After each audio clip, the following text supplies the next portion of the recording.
Hello, everybody, and welcome back to my channel. Thank you for choosing to join me today, where we're talking all about the new movie musical, Steam. Steam was written by Jeffrey D. Simon, who featured in this interview, and it's an LGBTQ plus movie musical short, which is all about a train conductor who leaves his boyfriend for a wild night with an outlaw. It is a brilliant watch, and it is available to watch on Revry TV online. The link to that is in the description. In this interview, I talked to Jeffrey, as I mentioned, the writer, director, and who also wrote the music and lyrics, producer Matthew Andrews, and star Coby Getzug. I hope you enjoy this chat.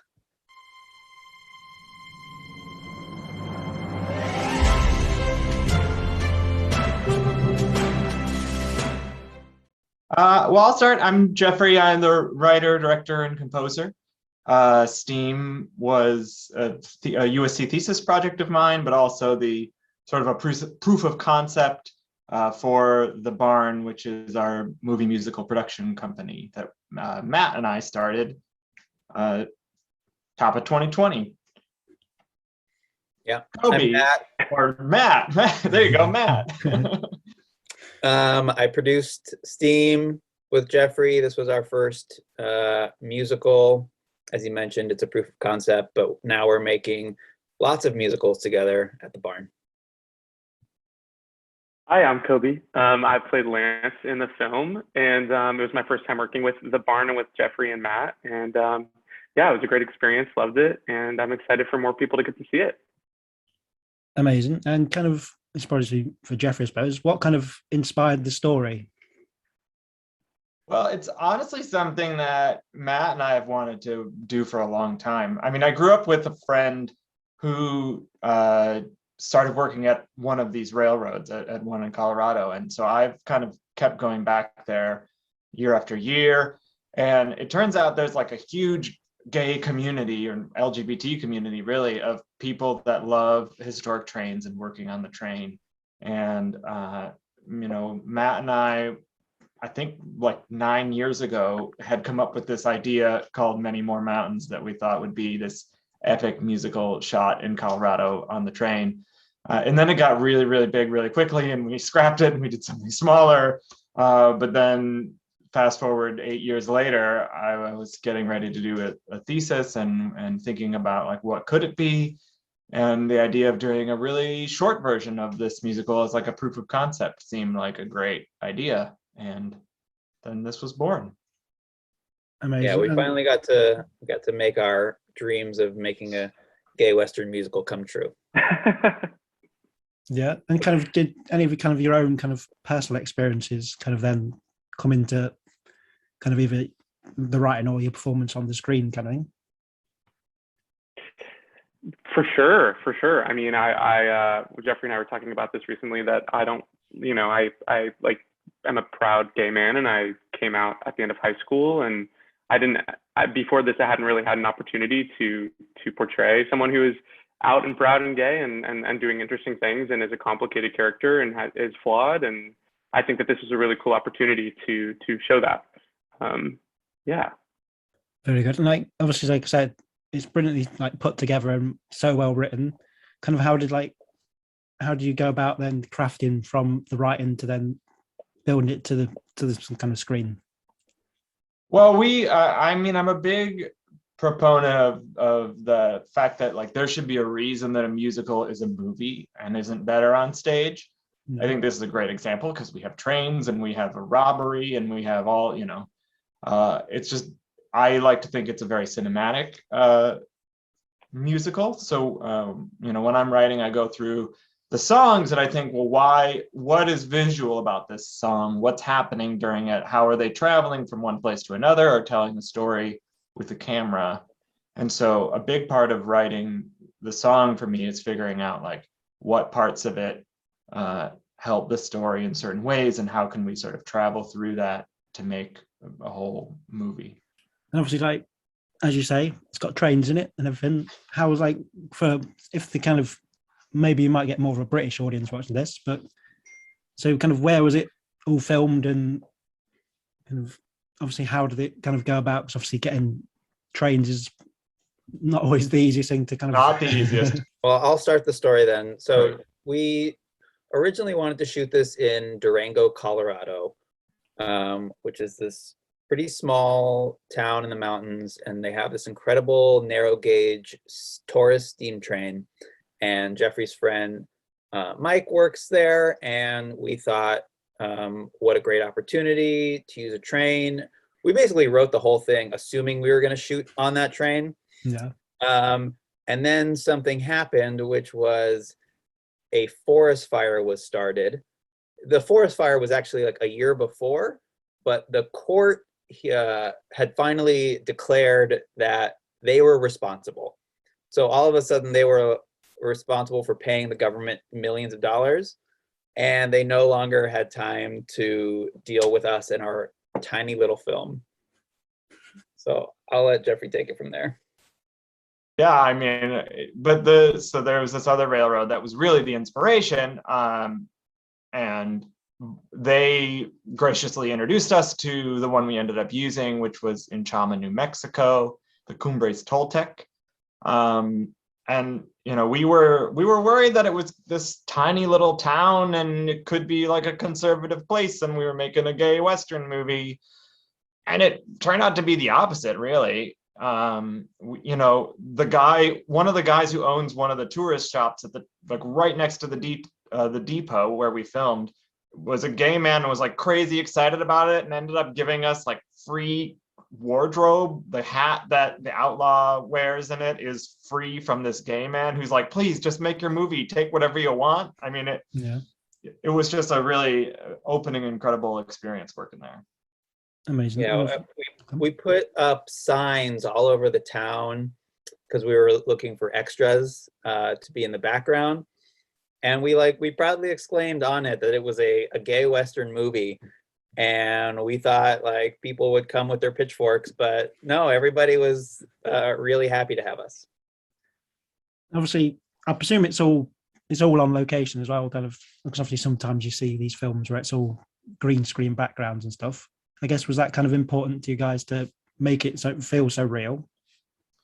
Well, we did have a couple green screen backgrounds, okay, but it was on location. So yeah, insurance is a huge deal with trains, and, and that's a big complication. So at the end of the day, we couldn't film those opening scenes on a moving train. Mm-hmm. We actually took the real train cars, so it looks great, up to this mountain at 10,000 feet above sea level, and put green screens out the window, and then shook the train like they're on these what do you call them, shocks or whatever, so it's easy to shake the train with just like a piece of wood. And then we went and filmed later out the window, the points of view that you would see, and composited it all together. Well, really what was cool is like being there and getting to ride that train, and it just like, there's something about it that instantly transport you back to a different time. Like there's something so special about the way that those trains operate and the experience of riding one that I think was extremely cool, and also helped a lot in terms of shooting it and making it feel authentic. Where did and meeting those characters. I mean, I think Coby, you can relate to just like meeting the people who are actually doing this job and seeing what they're like, and seeing how that could influence your acting. Yeah, absolutely. Yeah, that kind of got twofold. And what research kind of did you have to do then to get into the world, kind of either for like Coby's performing it or kind of you guys writing it? Yeah, well, I mean, so like Jeffrey said, I mean, we rode the train a couple times, and I chatted with some people. We met one guy who I wish I remembered his name, but he was great. And he was one of the like tourist train conductors. He'd lived there for a long time. Actually pretty similar to the character. And so we chatted for a while about his experience, how he sort of fell in love with the railroad, and how he ended up working at this, tourist train. So yeah, I think a lot of it was like meeting the people, learning about the history of the railroad, why people are attracted to that sort of lifestyle. Definitely meeting locals helped a lot for me. Yeah, I mean, the train, like to work at this train, you don't make a lot of money, and you live in the middle of nowhere, and you have to really, really love it, because you're dirty all the time. You're like, they still do it the way that you used to do it. So they're shoveling coal, and they're you know, somebody has to keep the engine running all night because it can't get cold, so it can run the next day, and like their hours are insane. And They also have you to know, build all their parts because Yeah. there's no place to buy these pieces anymore. So they just make everything from scratch. so they have these just giant warehouse, like not giant actually, it's medium-sized factory sort of thing that you can see a little bit of in the train in the movie. When he's like, when they're walking out, you can see a little bit of that shop that they literally build trains in. Yeah, and it's kind of described to kind of break the kind of barriers down, kind of, because you don't get these kind of westerns where obviously it's kind of LGBTQ kind of, you don't get that in kind of the stereotypical masculine kind of, you know, Magnificent Seven or whatever, or throw in a different example. But how important was that to kind of put that on the screen? Yeah, I think that was the original impulse, was that, like, you know, I really love certain parts of the Western. I think they're exciting. I think they're fun. I think, you know, there's Western stars like Montgomery Clift and plenty of, you know, closeted gay men who used to have to play these, you know, cis male archetypes, and they're also damaging and troublesome and complicated. And I think that's a really interesting place to tell stories and to update and reimagine. And so I thought, you know, making a gay Western would be a challenge worth taking. And kind of, what was then the biggest challenge then of doing that for you guys? The biggest challenge, I mean, I'll tell you, finding the train was pretty hard because we were ready to shoot. We were literally like 2 or 3 weeks out, I think, when we had to call Coby and call the whole crew and be like, sorry, we gotta figure out a new thing. And then everybody thought like the movie was going under, we wouldn't be able to figure it out. And we all got on a plane. Matt and David and the other producer and I got on a plane and like started driving around. We drove to New Mexico. We drove all the way up to like these museums where they had trains. We were looking in Northern California, and there's a train in Oregon, and we're like, where are we going to shoot? Yeah. Luckily, we found this wonderful little place in Chama, New Mexico, that turned out to be, I think, even better than if we had filmed where we were going to. Yeah, I agree with that. And production-wise, it's worth mentioning that everything you hear in the movie, those vocals were recorded live. And so particularly like when we were shooting around the train station, like we were shooting while they were operating. And so the fact that the audio is clean as it is just a testament to how great our sound guy was. And then in addition to that, Kyle Miller. Yeah, shout out to Kyle Miller. We shot a lot of the train stuff up on top of a mountain at 10,000 feet. And so Coby could probably tell you more, but you know, they were singing their hearts out at 10,000 feet, which is not an easy feat. Ooh, yeah. Double feat. Yeah, I was going to say that plus we did a couple those night shoot, all of the scenes that you see at night, we did a couple night shoots in a row at 10,000 feet, which was a very unique, very cold experience. Yeah. I mean, and just having to sing the whole time. I mean, and the reason that a lot of movie musicals don't do it is that you have to sing for 12 hours a day, day after day after day. And, you know, you have to be a really well-trained, good singer to know how to keep doing that and keep sounding good and not ruin your voice and, you know, be able to pull it off. Kind of, this is kind of, again, probably more Jeffrey related, but kind of where in the process is the story the first thing you build, or is it the music numbers you kind of build? I think in this it was the concept. The story actually wildly changed. So I originally had a movie called Red X that I was gonna do, which some of the style of the music was a part of. I wrote, you know, 10 or 12 songs that I ended up cutting. It was going to be about an Uber driver who lived in the mountains of Colorado. And then I went scouting with our other producer through the mountains, and we couldn't figure it out. And I'm like, well, we got to talk to Matt. And Matt, who wasn't involved in the project yet, I was like, please produce this with us. Can you help us make this movie? I can't figure it out. And I think he said, sure, I'll make it as long as we can set it on the railroad. And then we did. Yeah. This is going to be a one for each of this one. If you had a train that could take you anywhere in the world, like say like a sort of magical train, where would that place be? Anywhere in time as well? Yeah, it can do.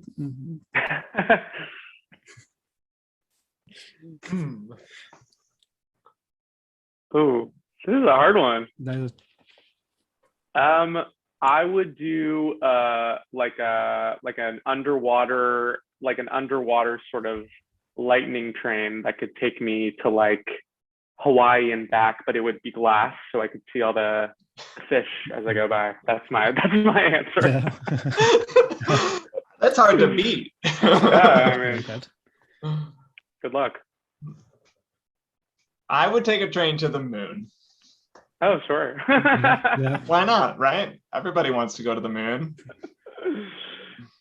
That's a good answer. I'm going to go with somewhere more feasible and say Fiji, just because I've Ooh. always wanted to go. Fiji.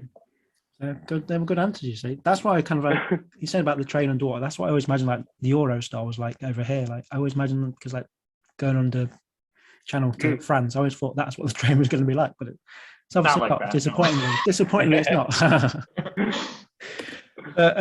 Do you guys have any like favorite moments from the production that you kind of look back on? Oh, yes, so many. Well, one that's just coming to mind since we're talking about the train itself and riding the train. We had, after a day of shooting the film, they were doing an event at the top, near where we were filming at the top of this mountain. And there was like a wonderful mariachi band and this whole feast.